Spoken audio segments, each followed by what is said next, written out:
আচ্ছা, তো আমরা এখন যেটা পড়ব সেটা হচ্ছে ব্যাংকিং অফ রোডস। এটা খুবই ইম্পর্টেন্ট। এখানে খুব বেশি সূত্র নাই, জাস্ট দুইটা সূত্র আছে। তো সূত্রটা বোঝার আগে বলি যে ব্যাংকিং অফ রোডস বলতে আসলে কি বোঝায়, মানে ব্যাংকিং কোন বলতে আসলে কি বোঝায়।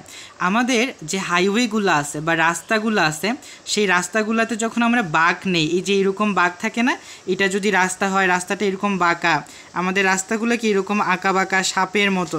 তো এই রাস্তাগুলোতে যখন বাঁক নিতে যায় কোনো গাড়ি, তো সেই গাড়িটা যখন বাঁক নিতে যাবে তখন না গাড়িটা পড়ে যাওয়ার একটা পসিবিলিটি থাকে, অর্থাৎ রাস্তা থেকে ছিটকে পড়ার একটা প্রবণতা থাকে। কেন প্রবণতা থাকে? ওই যে প্রত্যেক ক্রিয়ারও একটি প্রতিক্রিয়া বল রয়েছে। তো যখন সে এইভাবে বাঁক নিচ্ছে তখন না গাড়িটা এইদিকে ছিটকে পড়ার একটা প্রবণতা থাকে। তো এই সমস্যাটার সমাধান করার জন্য বিজ্ঞানীরা এই যে ফর্মুলাটা ইউজ করছে, ব্যাংকিং অফ রোডস, অর্থাৎ রাস্তা বানানোর ক্ষেত্রে এই ফর্মুলাটা ইউজ করা হয়। কি ফর্মুলা? এই যে এরকম একটা ফর্মুলা আছে, সেটা হচ্ছে কি tan θ is equal to V square by R G. আচ্ছা, এখানে কোনটা কি একটু বলে রাখি। আচ্ছা, মনে করি যে এটা হচ্ছে একটা রাস্তা। এখন এইটা হচ্ছে একটা বাঁকা রাস্তা, ঠিক আছে না, আমার গাড়ি যাবে। তো আমরা এখন এই যে বাঁক নিচ্ছি, এই বাঁকটা নেওয়ার ক্ষেত্রে না এইরকম হয় রাস্তাটা,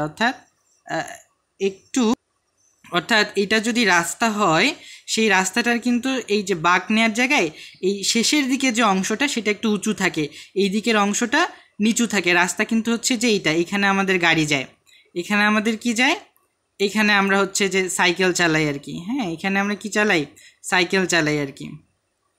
তো আমরা কিন্তু আসলে এইখানে গাড়ি চালাই। হ্যাঁ, এইদিকে গাড়ি চালাই। তো এই দিকে যে একটা কোণ না, এই কোণটাকে বলা হচ্ছে থেটা। এই কোণটাকে কি বলা হচ্ছে? থেটা। আর এই যে এইখানে যে আমরা দূরত্বটা দেখতে পাচ্ছি না, এই যে দূরত্বটা, এই দূরত্বটা হচ্ছে কিন্তু আসলে আমাদের আর, মানে কি ব্যাসার্ধ। আর মানে কি? ব্যাসার্ধ। আচ্ছা, আর এই যে এইটুকু কি? এইটুকু হচ্ছে আমাদের উচ্চতা, এইচ। এইটুকু কি? আমাদের উচ্চতা। আচ্ছা, এইটা হচ্ছে আমাদের রাস্তার উপরের অংশটা। গাড়ি কিন্তু এই যে উপরের অংশটা দিয়ে চলে, ঠিক আছে। তো যখন বাঁক নেয় তখন কিন্তু আসলে এই জায়গাটা উঁচু থাকে। বাঁক জায়গা নেওয়ার জায়গাগুলোতে দেখবেন যে এই জায়গাগুলো নিচু, এই জায়গাগুলো হচ্ছে উঁচু। তো এইখান থেকে কিন্তু আসলে সূত্র একটা আসে রাস্তার ব্যাংকিং কোণ নির্ণয়, সেটা হচ্ছে যে tan থেটা। থেটা কোনটা? এই যে থেটা হচ্ছে এই যে এই কোণটা, রাস্তাটার যে কোণটা, ঠিক আছে। tan theta is equal two কি জানি? V square by R G. আচ্ছা, ভি কোনটা?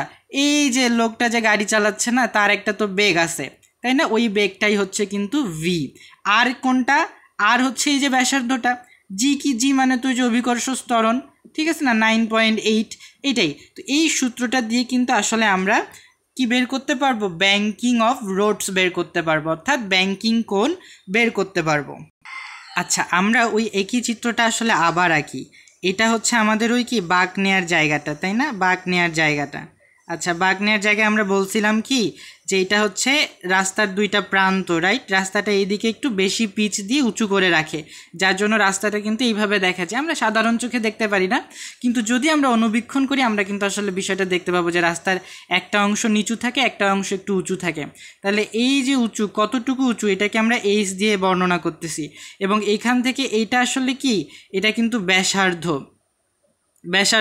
প্রশ্ন হচ্ছে রাস্তায় ব্যাসার্ধ থাকে কিভাবে? আমরা জানি, আমরা কিন্তু এখানে ওই যে বৃত্তাকার পথের ফিজিক্স করতেছি, ঠিক আছে না? আমরা কি করতেছি?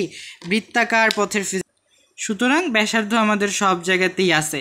তো এটা হচ্ছে আর। এখন এটা কি? এটা হচ্ছে আমাদের থেটা, রাইট? এটা হচ্ছে আমাদের থেটা। আচ্ছা, এটাকে কি দেখে 90 ডিগ্রি মনে হচ্ছে না? এটা কিন্তু সমকোণ। তাহলে এখান থেকে কিন্তু আমরা আরেকটা সূত্র পেয়ে যাই। আচ্ছা, এখান থেকে না আরেকটা সূত্র আসে, সেটা হচ্ছে সাইন থিটা সমান সমান এইচ বাই আর, মানে উচ্চতা ডিভাইডেড বাই ব্যাসার্ধ। এবং এইটাও সূত্র আসলে আমরা কখন ব্যবহার করতে পারবো? যখন আমাদের কোণটা একটু ছোট হবে, তখন আমরা কিন্তু আসলে এই সূত্রটা ব্যবহার করতে পারবো।